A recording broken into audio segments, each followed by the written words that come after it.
बिहार में पटना में पारस हॉस्पिटल में आईसीयू में घुसकर 5 अपराधियों ने कैदी चंदन की हत्या फिल्मी अंदाज में कर दी है।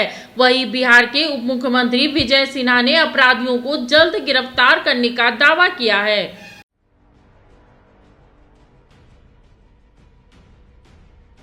1, 2, 3, 4, 5 हाथ में बंदूक लिए ठाठ से आए, पिस्टल निकाला और सीधे वार्ड में घुसकर ठोक दिया।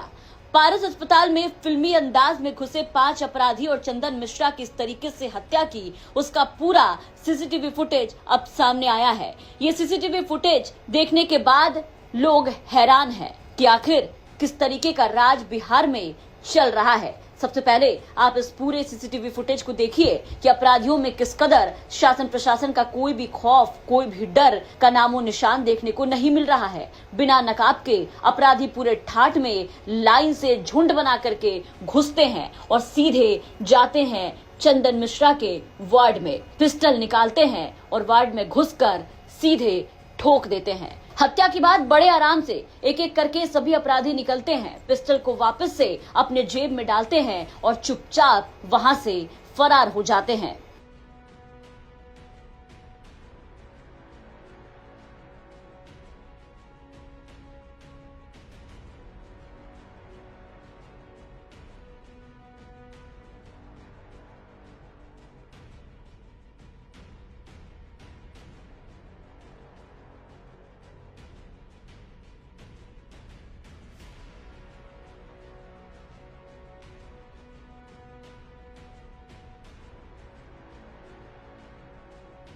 बिहार की राजधानी पटना में हुए इस बड़े हत्याकांड ने एक बार फिर से सबको हिला के रख दिया है। राजधानी पटना के सुरक्षित माने जाने वाले निजी अस्पताल पारस हॉस्पिटल में जो हुआ उसने सभी को सन्न कर दिया। कुख्यात अपराधी चंदन मिश्रा की हत्या ने सुरक्षा व्यवस्था, जेल प्रशासन, गैंगवार के नेटवर्क को लेकर कई बड़े सवाल खड़े कर दिए। घटना को जिस तरीके से अंजाम दिया गया है उससे साफ साफ पता चलता है कि ये सब कुछ पहले से प्री प्लान था। बता दी कि चंदन मिश्रा की हत्या के पीछे गैंगवार कारण बताया जा रहा है। उनकी पहले से इन लोगों से अदावत थी, तब लोग प्री प्लान तरीके से यहाँ पहुंचते हैं। उन्हें पता रहता है कि आखिर चंदन मिश्रा कौन से वार्ड में है और सीधे अस्पताल के भीतर मिली भगत से वो घुसते हैं और सीधे सीधे पिस्टल निकालकर ठोक देते हैं। अब पुलिस इन तस्वीरों के आधार पर अपराधियों को पकड़ने में जुटी हुई है। लेकिन इन तस्वीरों के सामने आने के बाद अब नीतीश के सुशासन राज पर कई सवाल खड़े हो गए। पारस हॉस्पिटल की सुरक्षा का दावा हमेशा से सख्त रहा है, उस पर भी कई सवाल खड़े हुए। जिस तरीके से झुंड में अपराधी घुसे, बाउंसर, निजी गार्ड, हाई अलर्ट व्यवस्था, सब कुछ फेल नजर आया। बता दें कि इस अस्पताल में आम लोगों को घुसने और कुछ भी ऊंची आवाज में बोलने तक की इजाजत नहीं है। फिर सवाल है कि आखिर 5 अपराधी झुंड में अस्पताल के भीतर कैसे घुस जाते हैं और उन्हें कैसे कोई भी रोकने वाला नहीं होता है। बिहार के मुख्यमंत्री जी कह चुके हैं कि पाताल से भी ढूंढ के अपराधी को ठोकेंगे, अपराधी को पकड़ के लाएंगे, जो भाषा समझेगा वो भाषा समझाएंगे। पटना के पारस हॉस्पिटल में अपराधी घुसते हैं और एक शख्स की गोली मारकर हत्या कर देते हैं। अपराधी 5 की संख्या में होते हैं और अस्पताल परिसर में दाखिल होने के बाद कमरे में घुसकर इस वारदात को अंजाम देते हैं। लगातार उठ रहे सवालों के बीच डिप्टी सीएम विजय कुमार सिन्हा ने इस पूरे मामले पर बयान दिया और कहा है कि कानून व्यवस्था को लेकर सरकार चुस्त दुरुस्त है। अपराधी जो भी होंगे उसे पाताल से ढूंढकर ठोक दिया जाएगा। दुखद दुर्भाग्यपूर्ण है, कोई भी व्यक्ति है, किसी की हत्या का अधिकार किसी को नहीं मिला है। और अस्पताल के अंदर जब उसकी सिक्योरिटी और सुरक्षा व्यवस्था है, फिर इस तरह की घटना बहुत ही दुर्भाग्यपूर्ण है और इसकी पूरी जांच तहकीकात होगी और कोई बचेगा नहीं अपराधी। सरकार संकल्पित है, बिहार के मुख्यमंत्री जी कह चुके हैं कि पाताल से भी ढूंढ के अपराधी को ठोकेंगे, अपराधी को पकड़ के लाएंगे, जो भाषा समझेगा वो भाषा समझाएंगे। इसलिए बिहार सरकार पूरी सख्ती से अपराधियों पर नजर रख रही है। आपको बता दें कि सरकार दावे तो कर रही है, लेकिन सवाल यह जरूर उठ रहा है कि आखिर इस तरह कानून व्यवस्था को लेकर अपराधियों में खौफ क्यों नहीं है।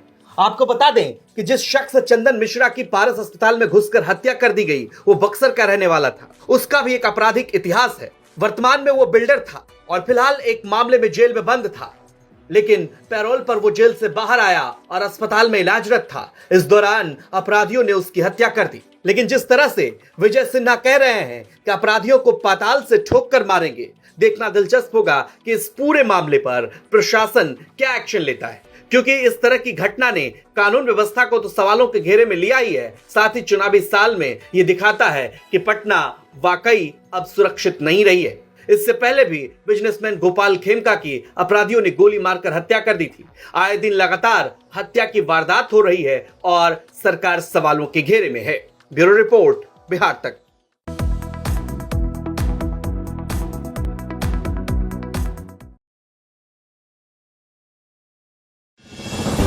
देश का बल राष्ट्रीय जनता दल।